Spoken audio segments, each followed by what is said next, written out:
When I walked into Westwood High for my final year, I expected the usual: boring lectures, the same old cliques, a countdown to freedom. But then there was her, Ms. Laurent. She wasn't like the other teachers. She didn't just teach literature, she made you feel it. The way she read poetry, the way she leaned in when she spoke, her voice like velvet wrapping around every word. It was impossible not to notice her. And somehow, I knew she noticed me too. It started subtly. A glance held a second too long. The way she'd tilt her head when I spoke in class, like I was the only one worth listening to. Then came the after-school study sessions. I told myself it was normal, that teachers helped students all the time.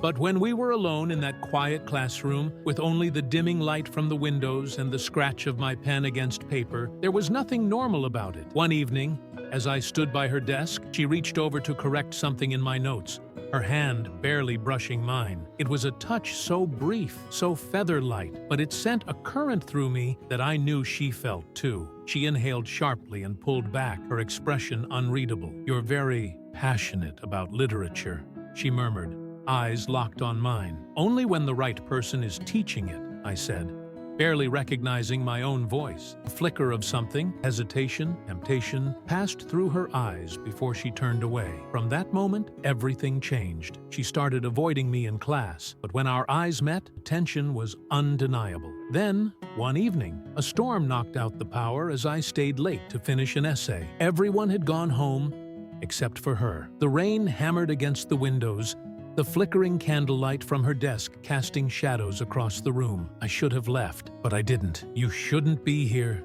she whispered, but her voice betrayed her. I stepped closer. "Then tell me to go." She didn't. The space between us disappeared. The storm outside, nothing compared to the one between us. It was forbidden, reckless, exhilarating, and for the first time, I wasn't a student, and she wasn't a teacher. We were just two people standing on the edge of something we both knew we shouldn't want, but couldn't resist.